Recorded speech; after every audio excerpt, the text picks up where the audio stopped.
63.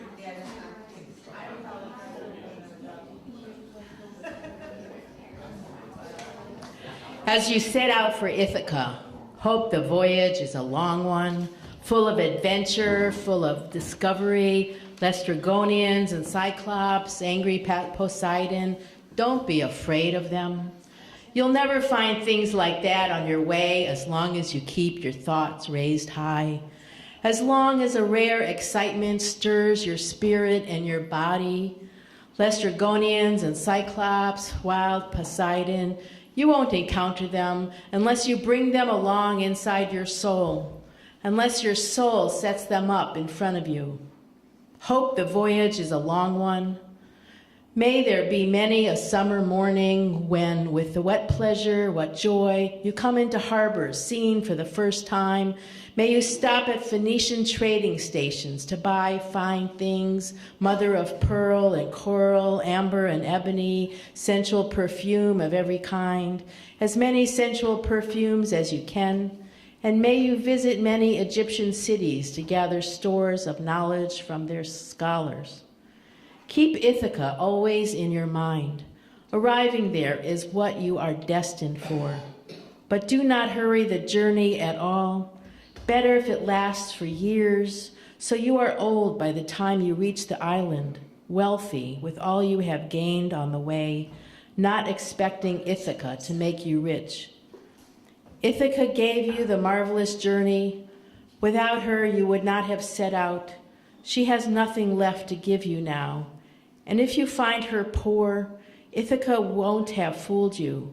Wise as you will have become, so full of experience, you will have understood by then what these Ithacas mean. That poem is Ithaca by Constantine Cafavi. And welcome to Expresso Yourself Coffeehouse.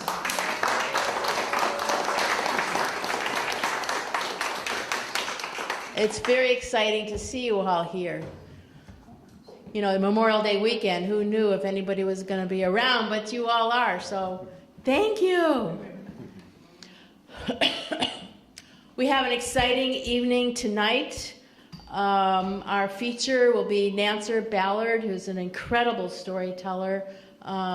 We've known her a couple of years, and I'm always enjoying every story that I ever hear of hers. But before our feature, we have our open mic. And our first open mic reader is Libby Frank. And our theme, just a reminder, she's coming up. Our theme tonight is, Are We There Yet? Open mic readers have 5 minutes to tell and say and sing anything they like. Here you are. Here I am. And you were number 1 and I'm number 2 because that was the way it worked out. Are we there yet? Am I there yet? I never know if I'm there yet with technology. I feel like the people at Downton Abbey. You remember when they had the telephone and there was Countess Violet trying to figure out how to talk into it. And there was Carson the butler rehearsing. Downton Abbey, Carson the butler speaking. This is Carson speaking from Downton Abbey. Well, I remember once when I was in New York City, and I've never been mad at my mother before, but I said, as I was remembering this, I was thinking, why didn't my mother teach me how to use a payphone? There I was in New York City. I didn't have my house key, and I was there with my boyfriend, and I was pressing buttons, and the rolling of his eyes. Oh, you don't know how to do that. Well, I just never had to do it before. That's what you have to do, is you have to do it. Time passed. Let's take you to about 1988. Computers.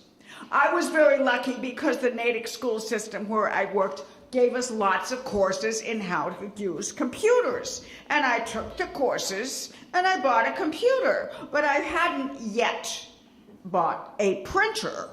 And you know, you can press the correct command till the cows come home, Control P, but if you ain't got a computer, it's not gonna work. Well, my solution was to have the text that I needed on the screen and to take a typewriter and to copy it. It worked. However, my college son, who was beginning his career in stand-up comedy, used that to great advantage. And then she took a typewriter because my father wasn't home to show her how to do. That wasn't exactly true. I happen to be the techie at the moment. I am no longer the techie at my house. There's nothing like feeling dumb with this machine. However, I have found a place where I can take classes. The Senior Center in Framingham, the Callahan Center, and Ralph and I are becoming very good friends. But to take Are We There Yet in a slightly different route, I was thinking of superheroes.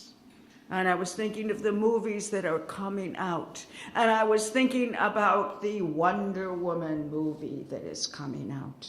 And I always like to say, as Jill Lepore pointed out, Superman came out of science fiction.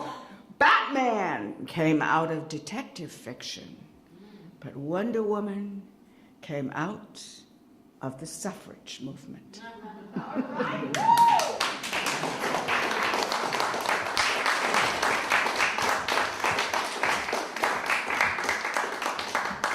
Well, I've never thought of that.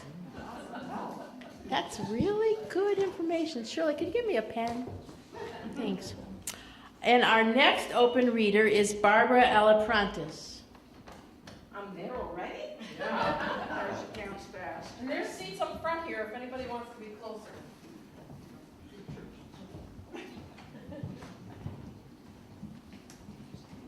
Here's the thing. If you were born on a small island in the middle of the Aegean Sea, and then you came to America when you were brought, you didn't come, you were brought to America against your will at 2.5, then your mother dies and you're 3.5, and then they tell you that your birthday was June 3rd. But I never felt like a Gemini.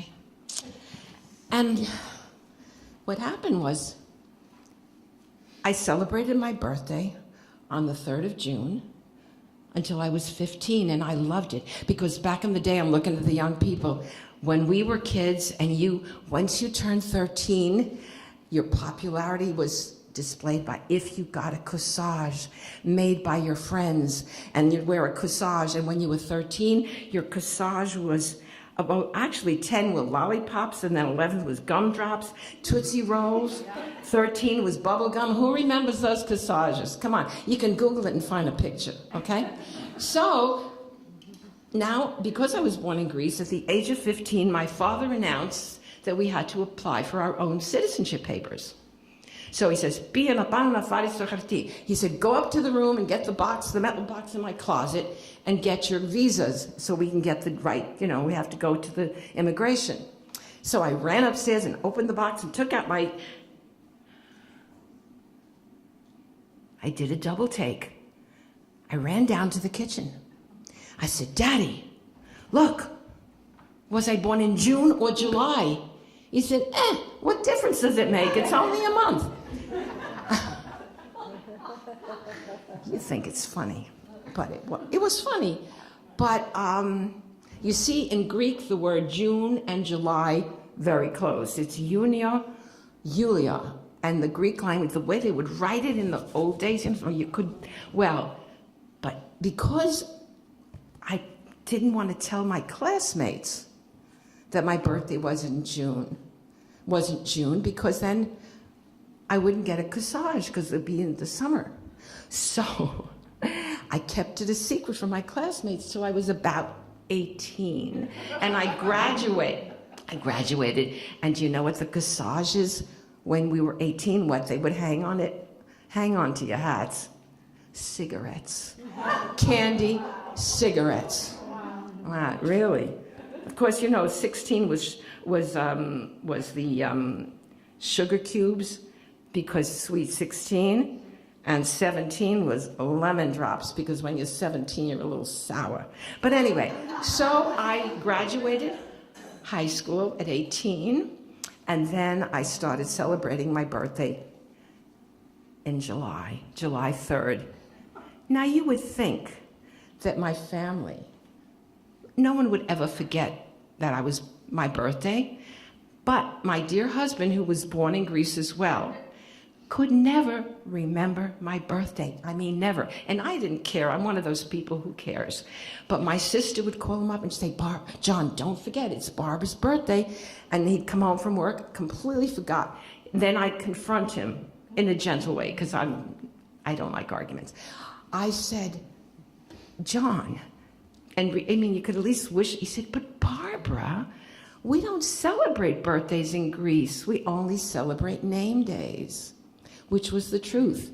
I said, but you're in America now. But anyway, so it's coming up, June 3rd is coming up, and my heart goes, my birthday's, no, it's not July 3rd. No, it's July 3rd, the date before the 4th of July. And will anyone in my family remember? I don't know. Who cares? Am I there yet to accept the fact that I'm really July? I don't know. That's kind of going, but I managed to bring the theme back, didn't I? Yeah. All right, okay. Yeah, birthdays. That's exciting. My birthday's May 3rd. We're almost the same. And the next reader is Penny Post. Oh, she's a tall one. Do you want me to come up? Yes.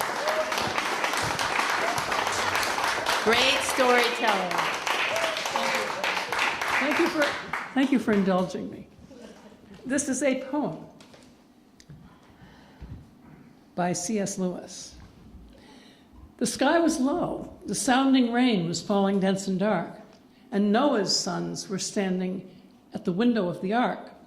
The beasts were in, but Japhet said, I see one creature more, belated and unmated, come knocking at the door. Well, let him knock, said Ham, or let him drown or learn to swim. We're overcrowded as it is. We have no room for him. And yet it knocks. How terribly it knocks, said Shem. Its feet are hard as horn, but oh, the air that comes from it is sweet. Now hush, said Ham. You'll waken Dad. And once he comes to see what's at the door, it's sure to mean more work for you and me. Noah's voice came roaring from the darkness down below. Some animal is knocking. Take it in before we go. Ham shouted back, and savagely he nudged the other two. That's only Japhet knocking down a brad nail in his shoe, said Noah. Boys, I hear a noise that's like a horse's hoof. What, said Ham, why that's the dreadful rain that drums upon the roof. Noah tumbled up on deck, and out he put his head. His face went gray, his knees were loosed. He tore his beard and said, Look, look, it would not wait. It turns away, it takes its flight. Fine work you've made of it, my sons, between you all tonight. Even if I could outrun it now, it would not turn again. Not now. Our great discourtesy has earned its high disdain. O noble and unmated beast, my sons were all unkind. In such a night, what stable and what manger will you find? O cataracts of mane, O golden hoofs, O nostrils wide with indignation, O the neck wave-arched, the lovely pride. Oh, long shall be the furrows plowed across the hearts of men before it comes to stable and to manger once again. And dark and crooked all the ways in which our race shall walk, and shriveled all their manhood like flower on broken stalk. And all the world, O Ham, may curse the hour when you were born. Because of you, The ark must sail without the unicorn. The Late Passenger by C.S. Lewis.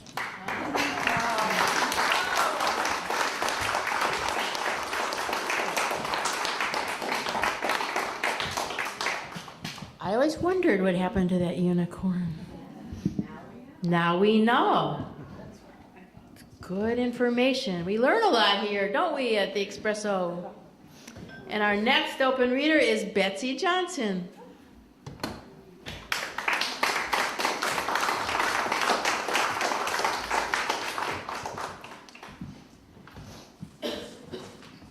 This is sort of on the theme of Are We There Yet? But I actually didn't know the theme until I walked in. So, and this is political, so sorry, not sorry.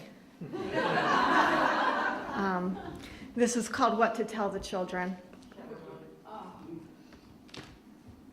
Tell them that this is the Great Awakening.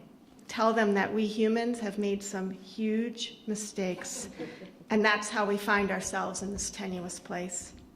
Teach them that hate is the poison. Teach them that love is the remedy, that it is better to be readied for what comes next, even if the revelation is painful.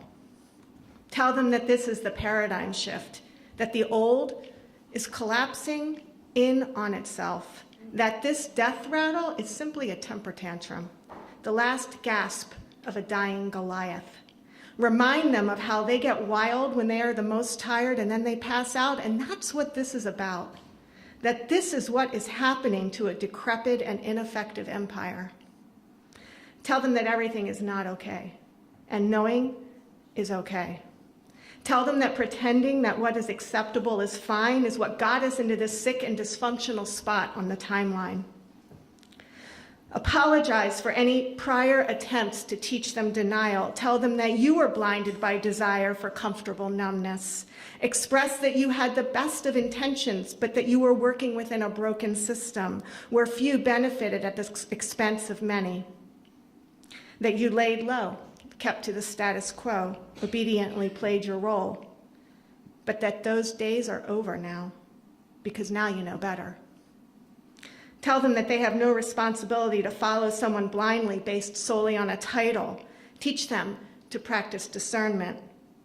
Tell them authority and respect must be earned and are not inherently valued. Teach them that there are good people and bad people from every background, ethnicity, and belief system, and that they must align themselves with kindness. There is no more time for divisiveness. You tell them that just because something is legal doesn't mean it's right. You tell them to stand up and fight. You remind them of all the lawful atrocities committed in the sick and twisted history of this violent country, that Rosa Parks righteously broke a law and the world took notice, that Harriet Tubman is our modern-day Moses, that women would not be allowed to vote and no one would have proposed another notion if the blessed rebels hadn't taken a stand. Tell them love will win this war, but only if we remember that love is not just one unending cuddle puddle, but fierce as a mother bear protecting her cubs.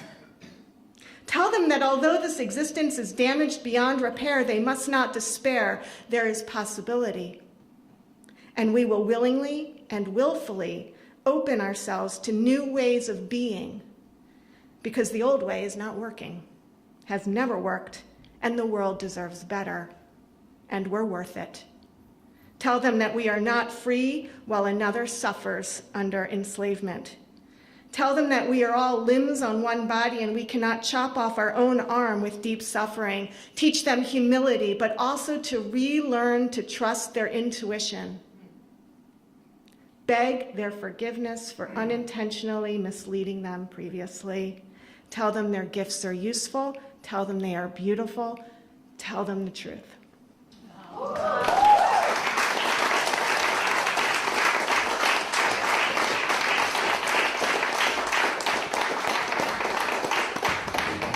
Wow, that was incredible. Thank you. You're right. There is no time for divisiveness anymore. There isn't. I love that. Cuddle puddle?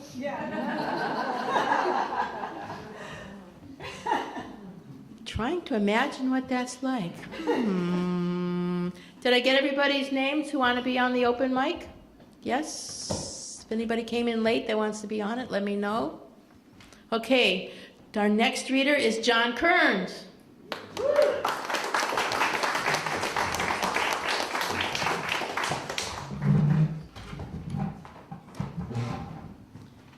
you need to hold on to something, I need to hold on to something, yeah, just leave it use here. that.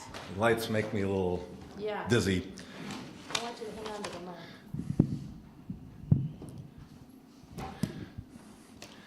My poem has a title that contains the phrase old age. So in response to the question of the day, are you there yet? The answer is unfortunately, yes I am. The poem is entitled Villanelle of Old Age. How many of you know what a villanelle is? Some of you, many of you. How many of you have ever read a famous poem by Dylan Thomas called Do Not Go Gentle Into That Good Night? Okay, that's perhaps the best known and perhaps the finest ever villanelle. A villanelle is a poem whose form originated centuries ago in France. It's not a very often used form. Very strict format. It consists of exactly 19 lines, 3 lines for each of the first 5 stanzas. So you have 5 tercets, a tercet being a 3-line stanza, followed by a concluding quatrain, a 4-line stanza. And the rhyme scheme is the same for all of the 5 tercets. And the first and third lines of the first tercet are repeated throughout the entire poem. So with all that background, I offer you a poem I wrote a while ago, a few weeks ago, called Villanelle of Old Age. Old age has arrived. I'm feeling over the hill. Brown hair is quickly turning gray. Body and soul now feel winter's chill. Dear dentist, begin the assault with your drill. Do what you must. Maybe insurance will pay. Old age has arrived. I'm feeling over the hill. Doctor, doctor, I'm feeling rather ill. Have you any openings later today? Body and soul now feel winter's chill. Doctor, will you prescribe the little blue pill? Why I want it, I'd rather not say. Old age has arrived. I'm feeling over the hill. Reverend, please tell me about God's will and teach me the best way to pray. Body and soul now feel winter's chill. Someday the reaper will make his kill. He alone will have the final say. Old age has arrived. I'm feeling over the hill. Body and soul now feel winter's chill. Thank you.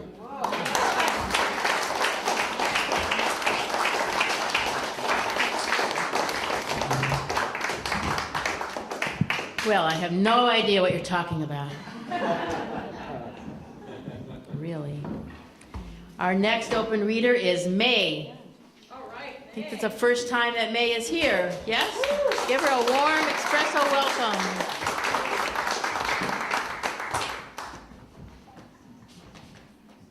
You can use that if you want.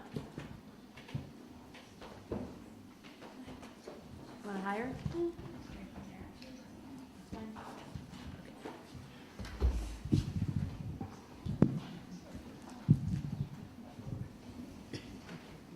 Thank you. I should preface this saying that my grandmother is a wonderful beautiful woman who has Alzheimer's.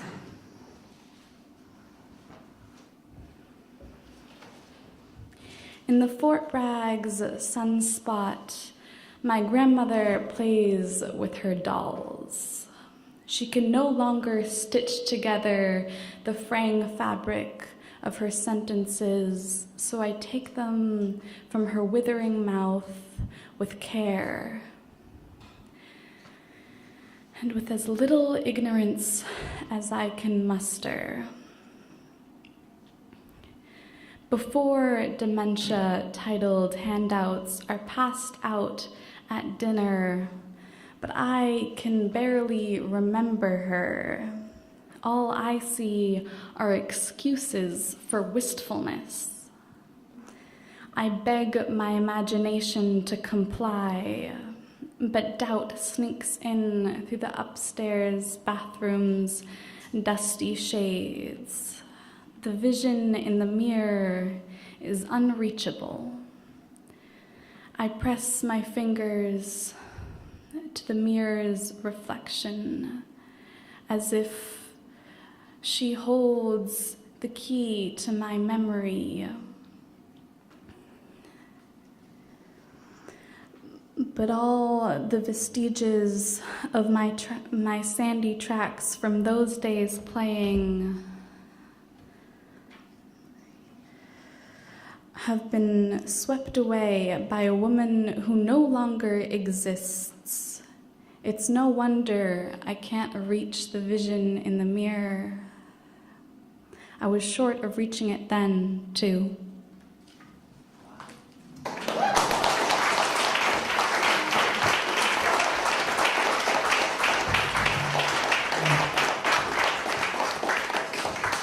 Wow, very powerful. It's a very hard thing to go through. You captured it very beautifully. Our next reader is Rachel. This is her first time here also, right? Rachel. Yes, give her a warm welcome.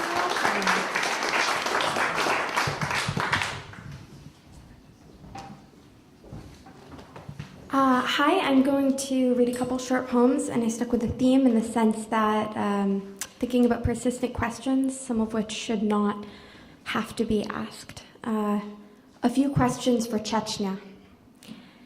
This man, was he always pure bone, or did something happen? Did his parents know before? How did you tell them? Email? Letter? Knock on the door? Did he ever kiss a boy in broad daylight, drenched in sunshine? What else did you drag into the light? His first kiss? His most naked moments? So you killed him 20 times over. Is that what you're saying? Okay. Was he handsome? When he had a body, did he sleep on one side of the bed? Was he survived by a lover, if he had one? And if so, did anyone know to deliver the news? And if so, was it safe for him to cry? And I have one more called 20 Questions for Hannah. Do you like your name? Is it short for something? What was your nickname when you were a baby? Do your parents still call you that when they feel old? And if they don't, do you miss it? And do you miss your parents? Are you proud of them, what they've done? Are you growing up to be your mom the way they say you will? And does that scare you? Does she tell you family stories? Will you tell them the same way, with the same voices and gestures? Will you tell one to me? And will you tell them to your kids one day? When you have them? If you have them? Do you want them? And have you pictured them? How easily their hair will tangle, how beat up their knees will be, how small their wrists. Have you named them? And does it scare you? What else scares you? Do you look away from snakes and dark places and loneliness and sex, like I do? Will you look at me? Even if it scares you, will you look at me?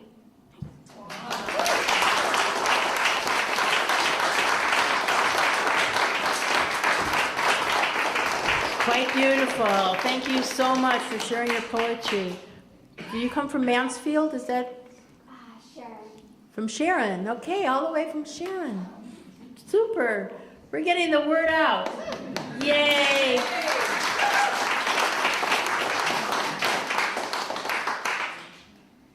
And our next reader is Doug Joseph.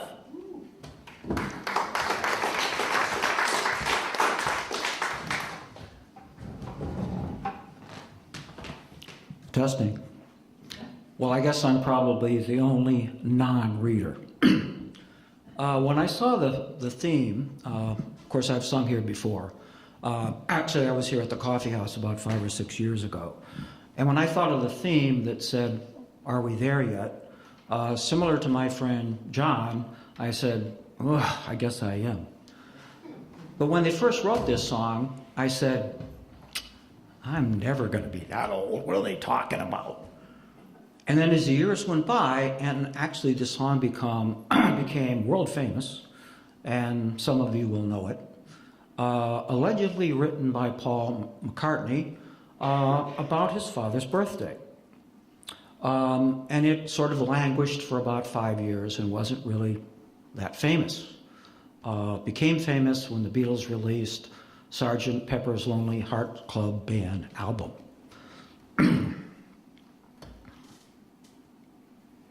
I think most of you will know this. You can sing along if you want to.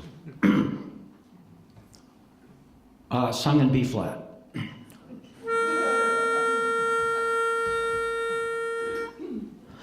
Doodin doo doo doo doodin doo doo doodin doodin doodin doo doo doo.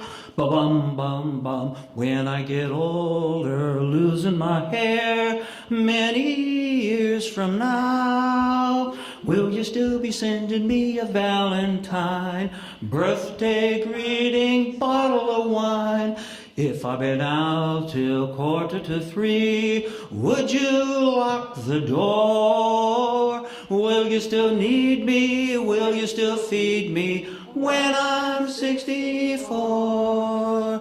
Bum, bum, bum, bum, bum, bum, bum, bum. You'll be older too.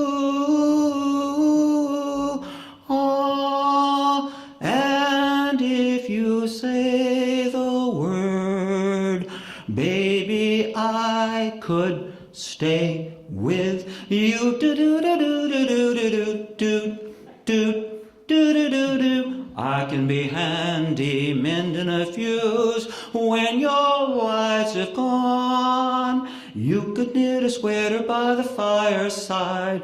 Sunday morning, go for a ride.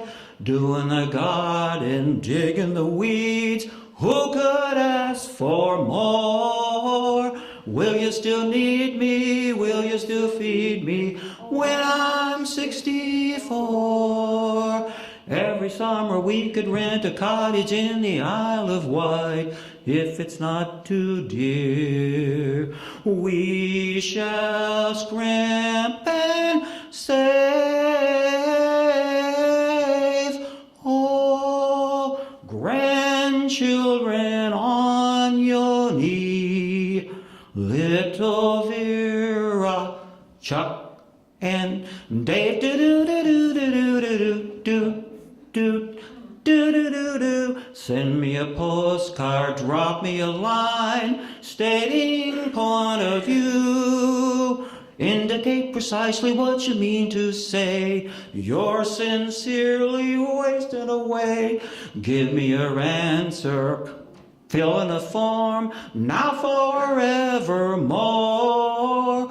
Will you still need me? Will you still feed me when I'm 64?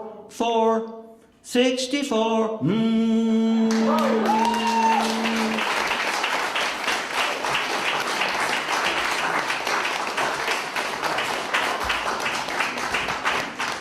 I can barely remember those days of when I was 64. You think I'm kidding? I just want to remind everybody, upcoming in the future, next month we'll have the Shadow and Light Storytellers. Does anybody know who they are? It's my performing troupe. There's 3 of us. I'm one of them, and we do singing and poetry and stories, and it's going to be a lot of fun. And then in July, Carolyn Waters. She's a soul singer, songwriter, excellent. Her theme is come into me, and our theme next month is Both Sides Now. And August 26th, we say we're going to have the Millis Beerfield Band, but it's going to be a surprise what we're actually going to have, so stay tuned. And tonight, you know, Nancer Ballard is our feature. She's an incredible storyteller. I'm so looking forward to that. But first, before that, we have Shirley Riga in the open mic.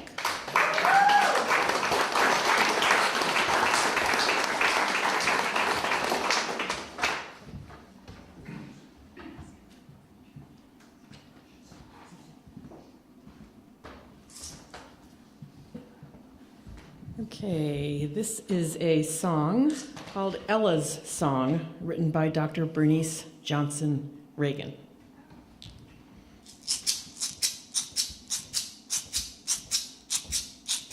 We who believe in freedom cannot rest.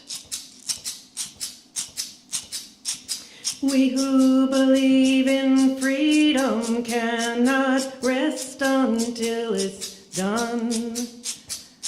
Until the killing of black men, black mothers' sons, is as important as killing the white man, white mother's sons. That which touches me most is that I had a chance to work with people, passing on to others that which has been passed on to me. We who believe in freedom cannot rest. We who believe in freedom cannot rest until it comes to me. Young people come first. They have the courage where we fail. If I can but shed some light as they carry us through the gale. The older I get, the better I know that the secret of my going on is when the reins are in the hand of the young who dare to run against the storm. We who believe in freedom cannot rest.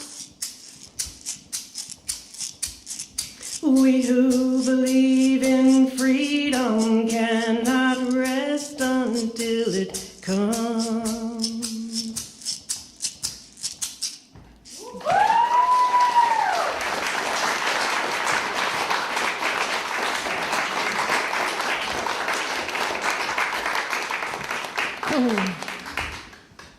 I'll never forget it. It was June, no it wasn't, it was November 4th. I have to say, I just wrote this 2 days ago, I'm sorry. It was November 4th, 2008. I'm sitting in the Super Suds wash and fold laundromat in 3rd Street and Alamitos Avenue in Long Beach, California. Not because I don't have a washer and dryer at home. It's because I was the precinct poll inspector at the election in Long Beach. And I've been doing this for many years. And usually my staff and I, we get about 100 voters coming through the whole day. But this day, we were getting 100 people an hour. The line was out the door. I had to take this string and measure out 100 feet so that poll watchers wouldn't come too close. And I had to go up and down the line with this device for these first-time voters so that I could show them how to vote with a little mechanical punch and the little paper ballot.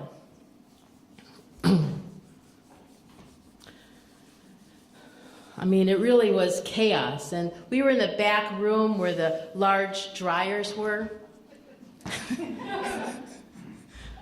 A Long Beach reporter, LA reporter came to actually see what was happening because it was pretty unique. And in the front room where the regular machines were, there was a television set. And because I was the inspector, I could like sneak into the front room and see what was happening in the election. And as Obama's numbers were going up, I was getting more and more excited. I mean, it was historic. I mean, in my lifetime, the first African American elected president of the United States. I mean, I was ecstatic. But at the same time, Proposition 8 was on the ballot as an initiative, as an amendment to the California Constitution to make sure that I wouldn't be able to marry the woman I loved.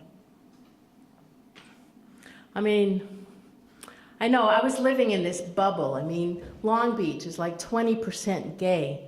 And there's gay restaurants and gay stores and gay beaches and gay gyms. And I mean, there was the thrift store was called Out of the Closet.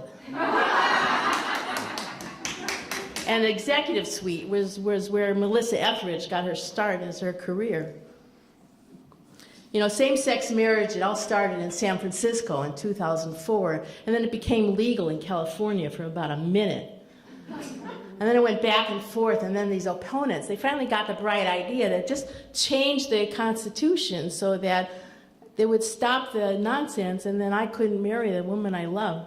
I mean, the whole process was this fierce battle in California.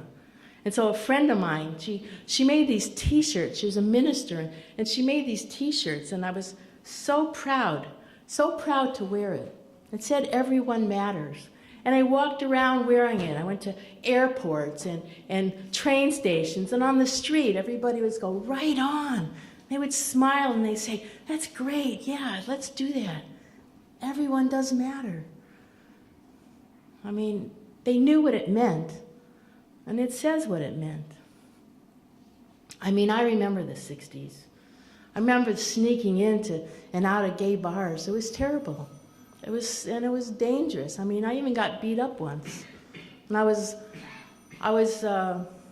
interviewed by a sociology graduate student, and she was so afraid. We were so afraid to like talk about my being gay, you know, in a building where somebody could hear us. So we were like out on the street corner, and nobody came out. I mean, it was hard.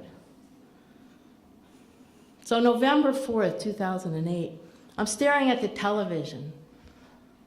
And Obama's giving his acceptance speech, and tears of joy are coming down my face, and then it flashes across the screen. Proposition 8 passed. 52% of the voters, 7 million, my fellow Californians, didn't want me to marry the woman I love. I mean, how can a body hold those two emotions at the same time? This utter joy and this profound pain, all at the same time. I didn't know what my tears were at that moment. A lot's happened since then. Proposition 8 was declared unconstitutional, and I did marry the woman I love. And Obama, he was president for 8 years. He didn't get shot or killed or lynched. I mean, these are good things. What's bad is that I can't wear my T-shirt anymore. I get angry stares and glares and comments, and I had to put it away in the drawer.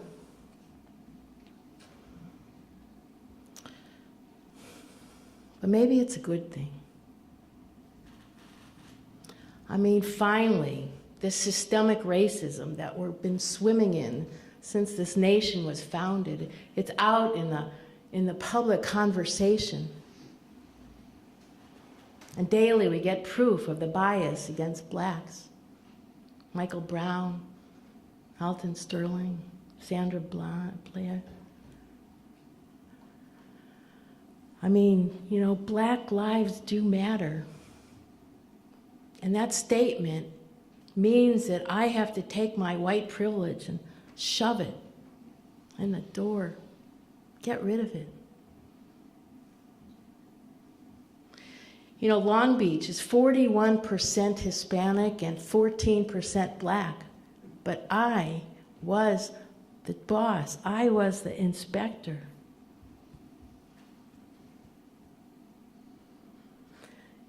You know, when I go into a store, I'm not followed around like my black friends are. I can dress like a slob, and I'm not a reflection on my race. I've been stopped by traffic cops, and I lived through it. I mean, I even closed down an airport, and I had the FBI, the TSA, the ATF, the bomb squad, and the Long Beach police all glaring at me, and nobody arrested me. I lived through it. So no, I don't think we're there yet. And as long as I can't wear my t-shirt, we aren't there.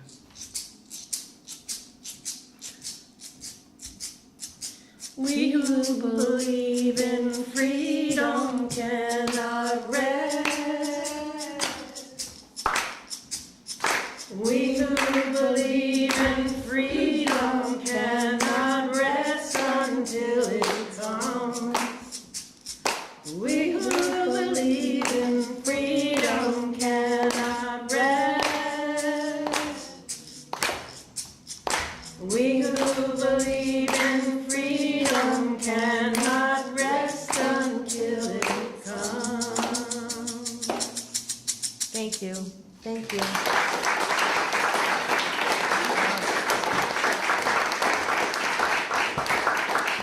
Thank you. So we're going to take a short break now, get some coffee and some pastries, and hurry back for Nancer Ballard. Thank you.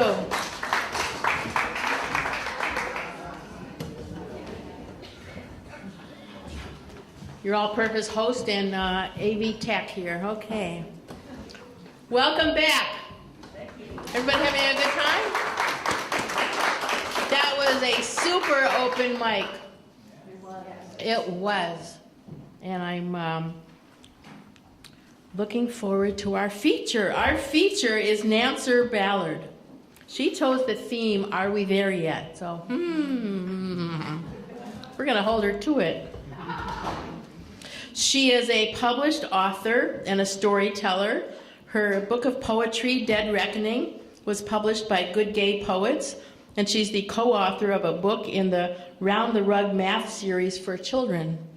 Her poetry, fiction, and creative nonfiction have been published in numerous literary magazines, and she's the founder and former editor of South Street Review. She was a featured teller at the Three Apple Storytelling Festival and has performed and led workshops on storytelling and book arts at schools, universities, and after-school programs for many years. And you'd think that was a full-time job, huh? Well, not just for Nancer.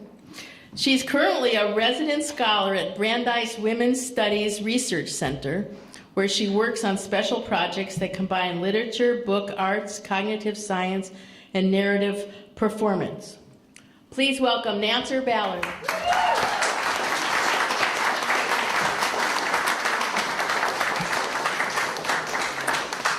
Well, first, I'd like to thank especially all the performers, the open mic people, the poetry and the songs and the stories. They were really great, and I'd love to see what you do with the theme, and you'll see some similarities. And I also wanted to thank all of the audience for coming out. I really appreciate your spending part of your Memorial Day weekend with us. The United States has long been a nation of explorers and inventors, rebels and rovers, migrants and magicians. When I was young, my father used to tell my younger sister and I that he, and presumably we, were descendants of the great French explorer, René Robert Sieur de La Salle, who was the first European to sail across the Great Lakes and canoe down the Mississippi River. My father was shorn from that same cloth. After World War II, he put his U.S. Navy uniform back on and hitchhiked across the United States. A few years later, when I was born, he was living in Lockport, New York, and he was working for General Motors, helping to design the Motorama dream cars. The dream cars were those two-tone beauties with that huge, silver, jutting, baleen whale-like radiator with the long tail fins in the back. The crowds drooled over them at the auto shows, but they were completely impractical for production. A year later, we moved to Tonawanda, New York, where my father was transferred to a more utilitarian division, where he worked for the General Motors radiator division, and almost immediately he began looking for a more exciting opportunity. It wasn't long before he found one in St. Joe, Michigan, and this was a remarkable coincidence because René Robert Sieur de la Salle, before he went across the Great Lakes and down the Mississippi River, he had built a fort on the shore of Lake Michigan, right at the mouth of the St. Joseph River, the very spot of our new home. So we moved to St. Joseph, Michigan, where my father then worked for Whirlpool Labs. And what he did there was he was designing a mechanism that would go inside a washing machine so that it would automatically know exactly how much soap to put in the washing machine and dispense it, so that mom and all the other American housewives would no longer have to look down into their washing machine to see how much soap to put in based on how many clothes they were washing. Well, the manufacturing division of Whirlpool, which was located in St. Paul, Minnesota, declined to put this innovation into production. And that's when Dad decided that it was time to press on to the site of corporate power. And so, when I was partway through kindergarten, we left the home of our illustrious supposed ancestor, and we moved to St. Paul, Minnesota. And in Minnesota, my father was put in charge of redesigning a commercial milk cooler. He worked for a subsidiary of Whirlpool at that point called the Sunset Milk Cooler Company. And he later told me that he had redesigned the evaporator plate. For what purpose, I have no idea. But he then was put in charge of promoting this innovation to all the reluctant dairy farmers across the Midwest. So he traveled quite a lot.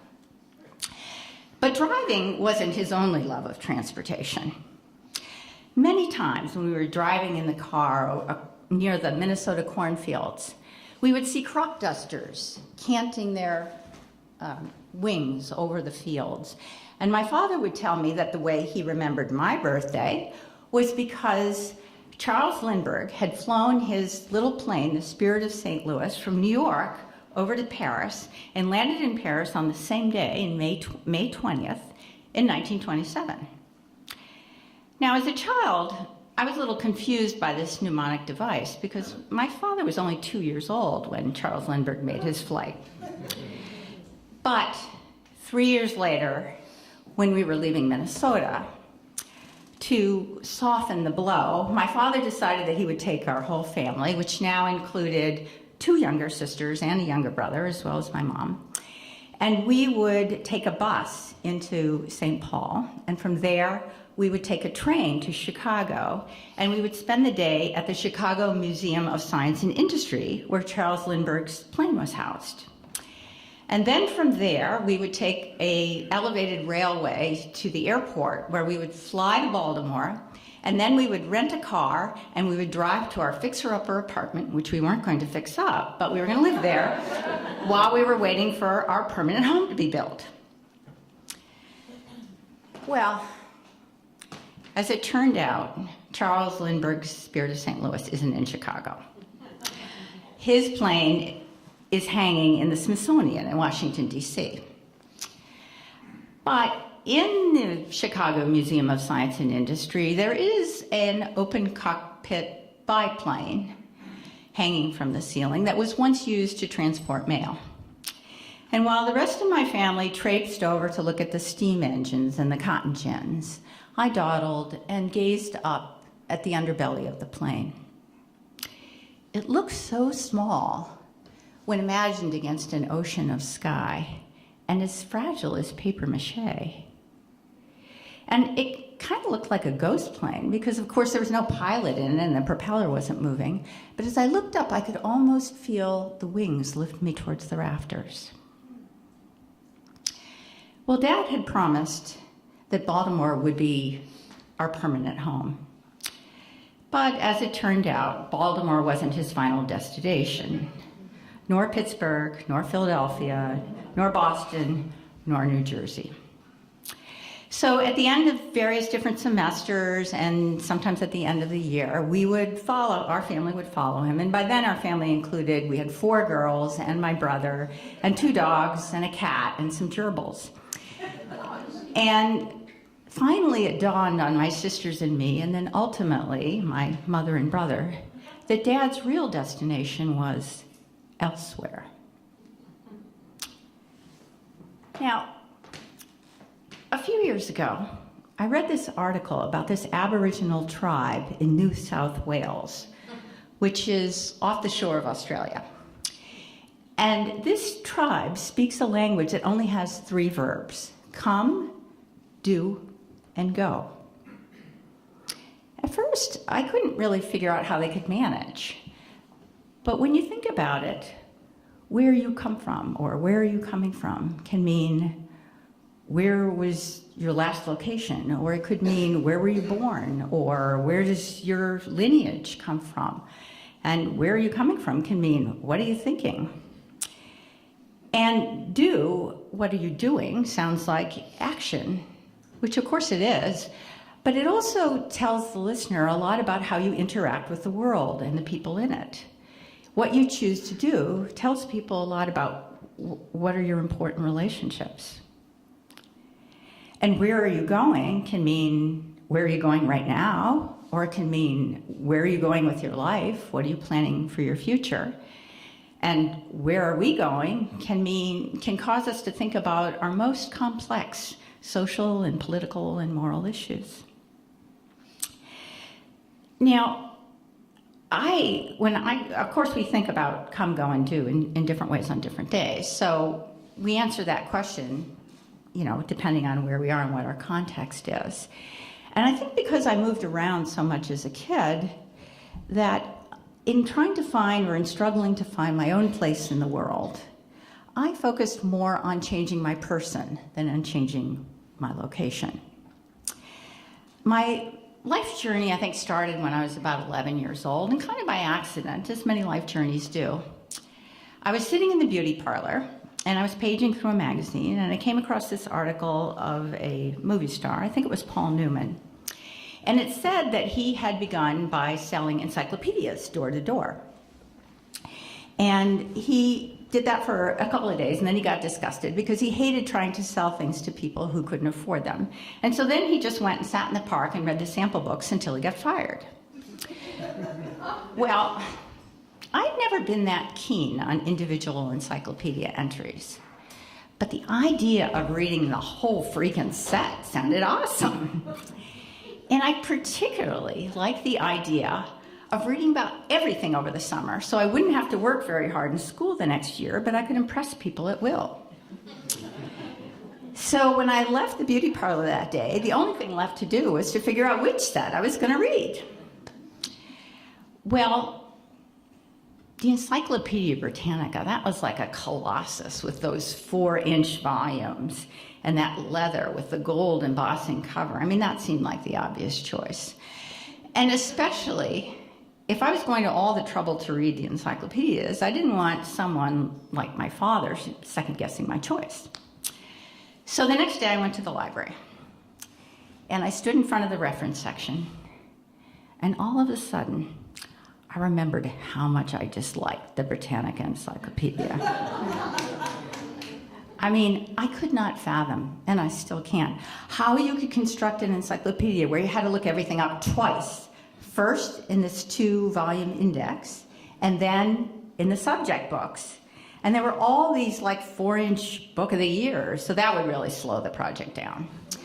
So I decided maybe I didn't need to know quite as much about everything, and that I would go for the Britannica Junior.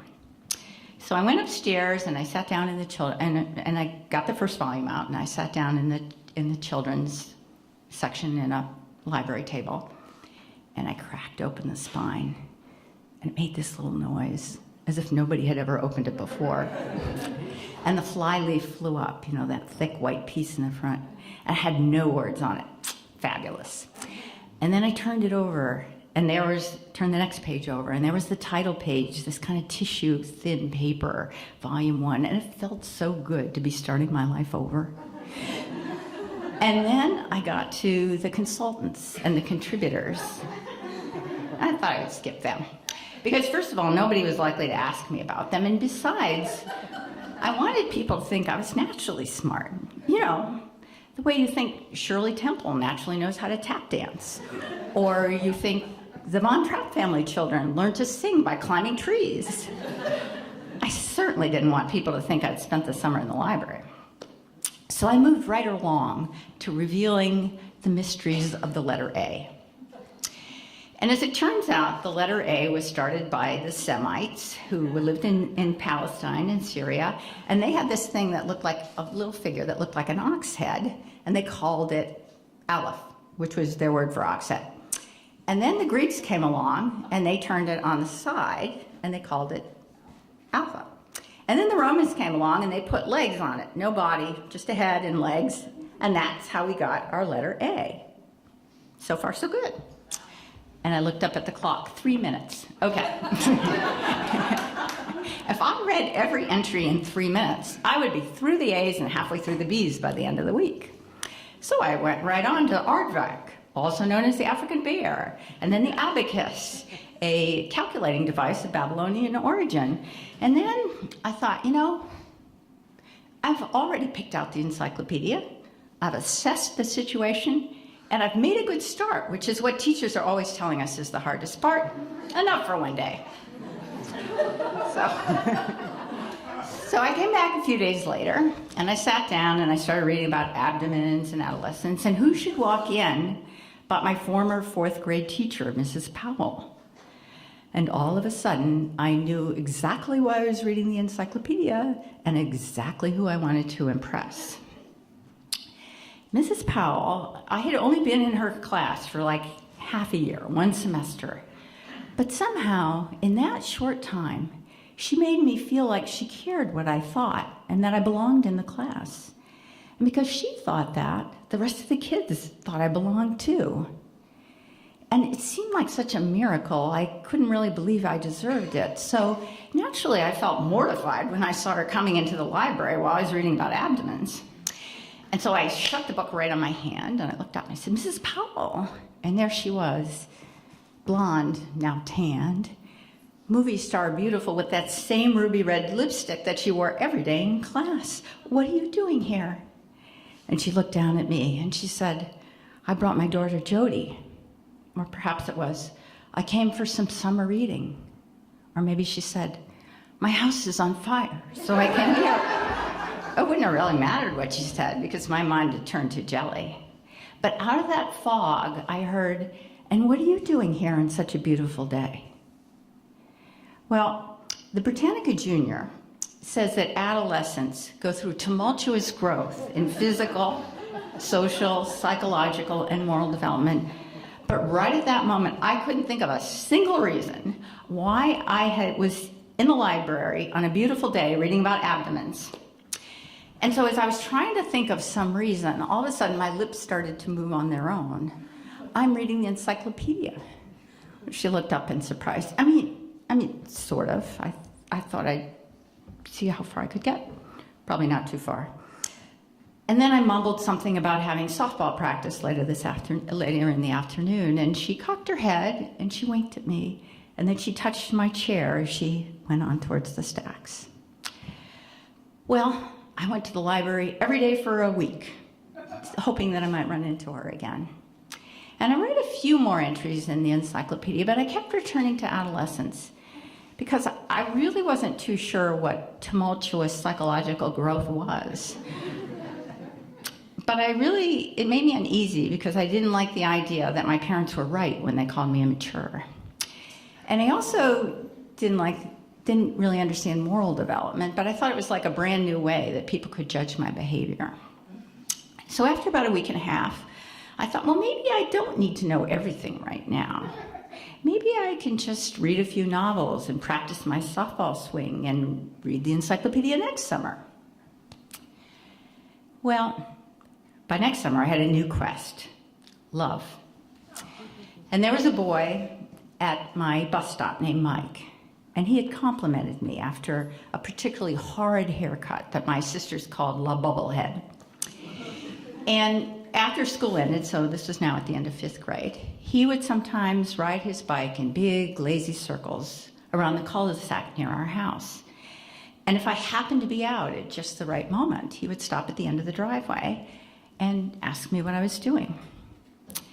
And I would, shuffle around, and I would, shrug, and then I would try to make his dimples appear, and then I would hope that he invited me over to his house. Now, I can't really remember what we did at his house, except a lot of it involved looking for termites in his wood pile. But I do remember that Mike smelled like ivory soap, and that whenever I was close to him, I felt like a magnet feels when you put another magnet close to it. And sometimes when I was over at Mike's house, then another boy from our bus stop named Scotty would call looking for Mike, and Mike's mother would, call him inside and tell him he should see what Scotty wanted. And on the way in, she would say to him, "And if you're going over to Scotty's house, you have to take me with you because you invited me over first." And I would hear Mike say, "I know, Mom." And then I would have to decide whether to pretend I had something else to do or whether I would tag along. Well, Mike never seemed to mind my company, but Scotty, he was barely taller than me, and he had this fierce little nose, and he was always sulky and quarrelsome whenever I appeared. And inevitably, we'd end up in Scotty's basement, and his basement was this sort of walnut-paneled, fluorescently lit cave, and it had a blue aquarium sort of built into the stairs, and a pool table in the middle of the floor, and these dead butterflies with their beautiful wings pinned out in picture frames around the room. And while Mike and Scotty would knock the pool balls around on the pool table, I would sit on the steps, listening to the drone of the aquarium and watching the ragged angelfish swim back and forth. Even I knew this was a dead end. So at the end of the summer, we moved again. And this time, I set my sights on being memorable, doing something that mattered, something that I would be remembered for after my death, and preferably while I was still alive. And I wanted the bravery and the courage of that runner, Glenn Cunningham, who had forced his legs to run after he'd been badly burnt in a schoolhouse fire. I wanted the fortitude of Helen Keller, reading Braille until her fingertips bled. I wanted the passion of Joan Baez, playing the guitar and singing protest songs on television. Well, my first foray with television came when I was elected president of my 6th grade class in a fluke vote. What happened was we moved to Pittsburgh, and there was very striated cliques in that class. And there were 3 cliques, and none of the cliques would vote for anyone but their own clique leader. And so all of the kids who were way too unpopular to be in a clique decided to vote for the new kid. And so I was elected class president, and fortunately, I only had one duty for the whole year. And that was to come up with a community project. But I didn't know anything about the school, and I knew even less about the community. So when Timmy Landers suggested that maybe we should make Christmas cards for the Vietnam soldiers, I latched onto it as if it were from the voice of God. And what happened was one of the students in another grade had a father who worked for Pittsburgh's version of Good Morning America, that morning television news show. And he heard about the project, and he talked to my teacher. And I tried to tell Mr. Norris that, first of all, I knew nothing about Vietnam, And second of all, I didn't really think 30 Christmas cards, or even if we made 60 Christmas cards, was going to do much, because there were thousands of soldiers in Vietnam. And third of all, Timmy had thought up the idea, so he should go. Well, in the end, Mr. Norris decided that both Timmy and I would go. And I can't remember how we got there, and I can't really remember what I wore, but Timmy had this little plaid clip-on bow tie, and his hair was like plastered up the side of his head as if he'd been licked by an animal. And when he got out of the car, he had this like startled rabbit expression on his face. So we went inside, and the first thing I noticed was that the set was a lot smaller than it looked like on TV.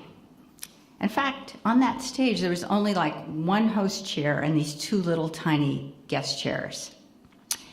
And the second thing I noticed was that in the semi-darkness on the other side of the stage, there was a man with a clipboard talking to a lady with a pot-bellied pig on a diamond-studded leash. Now, I had no idea what that was about, but I didn't have time to think much because the host then was already on stage, and she looked vaguely familiar, but also unlike anyone I'd ever seen before. She had, like, her hair looked like it had been plasticized, and she had very long eyelashes and so much makeup on, you know, eyeshadow and eyeliner and rouge, and then brighter lipstick, that she looked like a kind of a fascinating, slightly horrifying human doll. And I was kind of afraid that they were going to ask Timmy and I to do that too, but she just motioned us up on stage, and she gave us one instruction, which is, when the cameras start rolling, do not look at the monitor. And she had an index card in her hand with our names on it, and she had one Christmas card. And, you know, as we were sitting there, sure enough, the little red light on the camera goes on, and Timmy goes into shock. And I wasn't much better, because there seemed to be like this interminable delay between the time the host asked me a question and the time I could summon up an answer and get it out of my mouth while simultaneously telling myself not to take a peek at the monitor. And the host had neglected to tell us that while we were supposed to be training our attention on her, she wouldn't be looking at us. And so it was very hard to sound enthusiastic about a project when you're talking to somebody who's not paying you any attention. And the other thing was, she seemed to be talking about a project I hardly recognized that involved way more Christmas cards and something about the Green Berets in the Mekong Delta. And I was about to interrupt her and tell her that, you know, we needed the audience to send in some more Christmas cards when the camera zoomed in on the Christmas card in her hand, and she asked Timmy and I whether we had a brother in the war. Well, neither of us did. In fact, we couldn't even cough up a cousin, and she seemed very disappointed. So I told her that we had wanted to do something for others with no connection to ourselves. She smiled weakly, and the assistant producer started making this slicing motion across his neck, and out of my peripheral vision, I could see the pot-bellied pig waddling toward the stage for his turn at stardom. So my foray with television really didn't do much to enhance my reputation, and in part because all my classmates were in school when the show aired. But I was not through reinventing myself yet.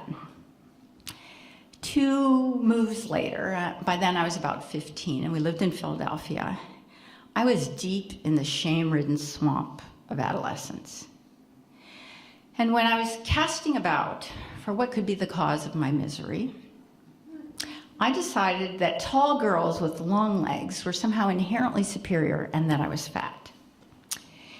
And my father pretty much wasn't coming home that much during this time, but one weekend he did come home, and he was telling my younger sister Susan and I about the space program, about an article he had read. And he mentioned that the astronauts ran for 20 minutes and they lost 7 pounds. Plus, he said, anyone could do it. You could run inside or out, fast or slow, in sneakers, space boots, or bare feet, didn't matter. Everyone was going to get the same result. Well, I countered with the kind of equally dubious, in my mind dubious, idea that you had to burn 3,500 calories to lose a pound. But he said no. He was very confident in his grasp of the space program and his memory of the salient points of this article. But there was one condition, and that was it had to be 20 uninterrupted minutes of running. The key was metabolic momentum. You couldn't stop to tie your shoe, you couldn't go to the bathroom, you couldn't answer the phone, or you'd have to start completely over. Nor could you run 10 minutes and lose 3.5 pounds or 2 pounds or even 1. It was an all or nothing proposition. Now I remember my mother was a little bit dubious, but my mother was dubious about everything. So once Susan and I had asked him to make sure you didn't have to do it in a spacesuit, you didn't have to do it in a sauna, you didn't have to, it wasn't some sort of anti-gravity thing. Of course, my sister and I clambered down to the basement and we set up this little figure-8 course in our basement around like a chair that with a slip cover on one side, and on the other side there was this old out-of-tune piano that the church had given to us when they didn't want it anymore. And we put the record on. Now Susan was 13. She really didn't need to lose 7 pounds. And I was 15, and I still weighed less than 100 pounds. But we were small and sturdily built, and pencil-thin teen models were all the rage. And we were also quite keen on some kind of route where we could have glamour and popularity without having to give up ice cream.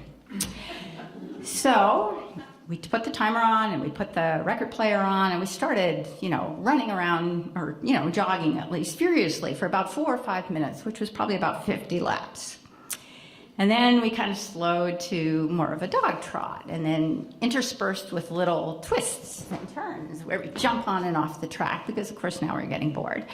And so that went on for a while, for maybe 6 or 7 minutes, and we were talking about all the snack food we were going to eat afterwards. And then we got to about minute 8 or 9, and then Susan slowed to a shuffle, and then even slower. And then around minute 13, I started telling her, if you abandon me, it's going to be a dead loss here, because you're going to get nothing. But it didn't help. Around minute 13 or 14, she quit and went upstairs. Well, I continued on my own for the last 5 or 6 minutes, and then I raced upstairs to the scale. Well, the result was disappointing. Either I lost no weight at all, or, the scale shifted as I shifted posture, or a single glass of water restored me to my original form. But the worst thing about it was that my cries of injustice fell on deaf ears. My mother would not give me any sympathy, and my father claimed that I had cheated. My sister, I think, stood up for me for a little while, but then she lost interest. So I tried again a few days later at a slightly faster pace, and then I gave up in disgust the idea that running could ever be a sport. So I was definitely not there yet.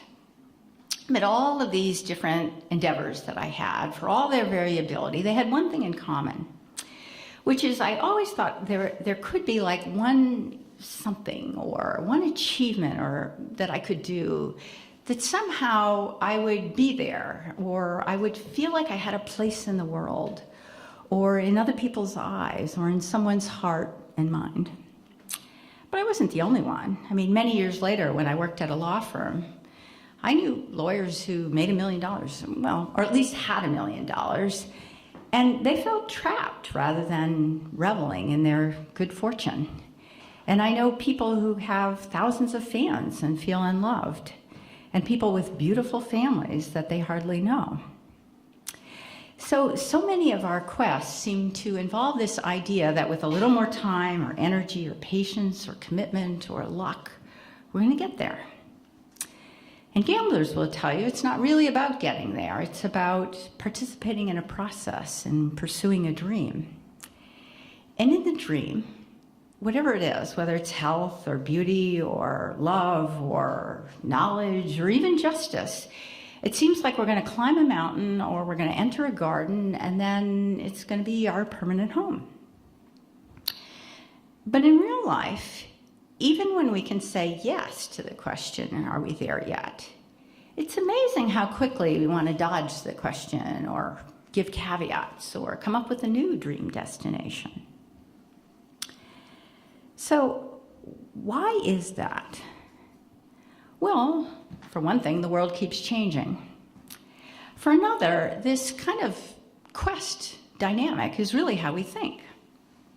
A few years ago, there was a psychologist named Daniel Stern who was trying to figure out how we talk to ourselves and how we think. And so he rounded up like hundreds of people, and he asked them all to describe to him what they remembered about their ordinary breakfast routine. And so they told him, and then he asked them to say again how much they actually remembered and how much they just figured it had happened. So for example, do you really remember opening the refrigerator door and lifting out the milk carton? Or do you just know when you're making coffee that you take milk in your coffee and you make your coffee and you look down and oh, there it is. Well, as it turns out, we spend a lot of time on automatic pilot. And we don't think about things too much unless something comes to our attention which is either unusual or represents a problem or a potential problem. For example, this morning, the first thing that I remember about making my coffee was that I took the kettle and I was pouring it into the filter cup that was sitting on top of the coffee. I was trying a coffee cup, and I was trying to gauge how much water to pour in so that it wouldn't overflow and make a mess on the floor again. And if I had never made a mess on the floor before, I probably wouldn't have thought about it. And so what rouses us to consciousness is some kind, or attention, is some kind of problem, and then we try and figure out where did it come from. And then we try and figure out what we can do about it, or what action we can take to make the problem go away or solve it. And look where we are. Come, do, go. Now, in my own life, I eventually did find love. But solving that problem actually brought on a whole host of other problems because I fell in love with a woman.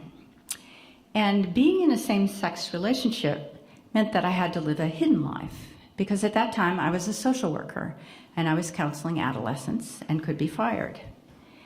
And later, when I became a lawyer, I worked in a very large law firm, and it certainly looked to me like everybody else there was heterosexual.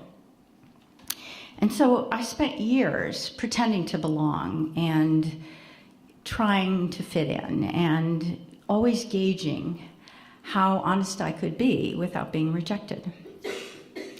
And when my partner and I decided to become parents, we knew that we would always have to be brave about who we were because we didn't want our son to be ashamed of our family or to feel like we were ashamed.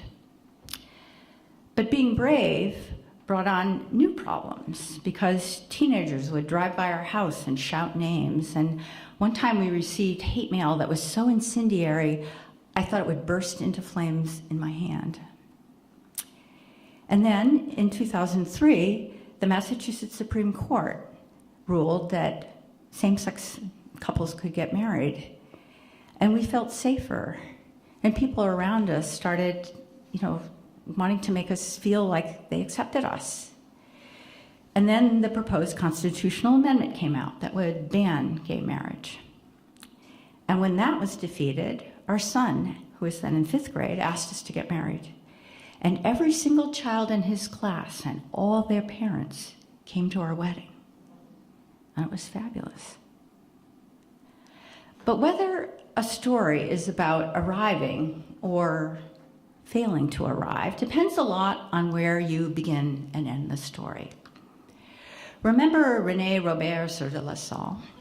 Well, after he went across the Great Lakes and canoed down the Mississippi River, he got lost in what is now Texas. And he wouldn't turn around. And his crew was very frustrated because they all wanted to go back to France and they missed their families. And so in the end, they mutinied and they killed him. On a more positive note, remember that disillusioned 15-year-old who was running around in her basement? Well, what if I told you that she took up jogging again in college? And then eventually she even ran the Boston Marathon a few times. Well, now it sounds like a little engine that could story, right? But what if I told you that still, every time she runs a race of any length, she fantasizes she's going to lose some weight? And She spends the last third of the race thinking about what she's going to eat afterwards. Well, as I get older and I approach retirement age, or at least other people's retirement age, it occurs to me that maybe we don't want to arrive, because when we stop moving, we die. But on the other hand, we don't want to get dragged backwards either. Author Patricia Hampel once wrote that the saving grace of the metaphor of the journey is needed for the pilgrim soul, because otherwise you feel like you're on this endless, exhausting conveyor belt, leading nowhere except back to the beginning of some hoped-for starting off point. Which might be okay, but even when I consider my life as a journey, it doesn't necessarily inoculate me against that exhausted conveyor belt feeling. So many times when I think of our country now, and I think of all the problems that I either thought were solved or at least were starting to get solved, it seems like they're accumulating and exacerbating at a very rapid rate that's heartbreaking and breathtaking. My niece had neuroblastoma when she was 8 years old, which is a very vicious kind of childhood cancer. And my youngest sister has multiple sclerosis. And I know lots of friends and colleagues who are in remission from cancer or who have chronic conditions. And I fear for their futures. And at the college where I work, there are women students and foreign students who are being harassed by people who come in off campus. And science is being dismissed, and sometimes our democracy feels so fragile. So I write letters and I make phone calls and I try and be kind. And for the most part, it feels so small. And the other day I asked my wife if she thought the country was finally bottoming out, and our son remarked, "What makes you think there is a bottom?" And Patricia Campbell also said that effort and impotence and exhaustion are the burden one bears when you feel like personal efforts are meant to solve things. But whenever I think about where, if we are empathetic and we are compassionate and we are brave, we could go, then I feel like we should keep going. And so I will write more cards and I will send more phone calls. And I don't really know where we are going. I know we are not there yet. So there will be more phone calls and more cards, and there will be marches and do-overs and apologies. But also, to try and figure out when you're there, it depends on how you define there. And for tonight, I'm here with you. And for tonight, that is enough. Thank you all.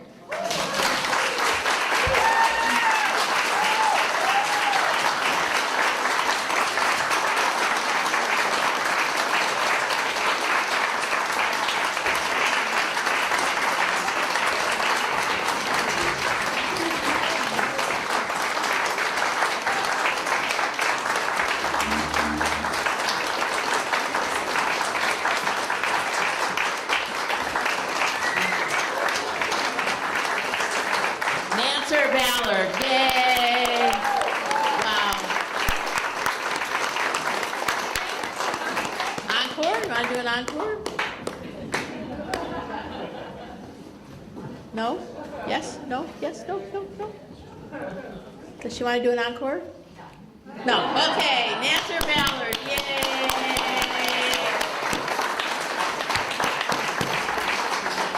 Let's keep Nancer Ballard in our minds besides Ithaca.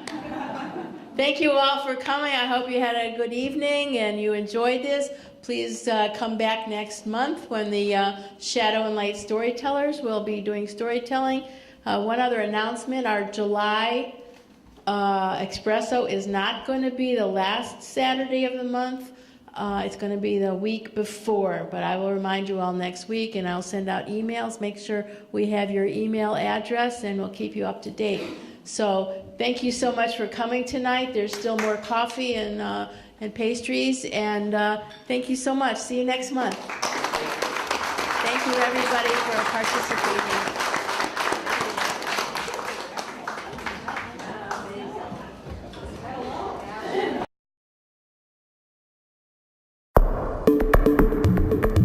The preceding was a production of Medfield TV.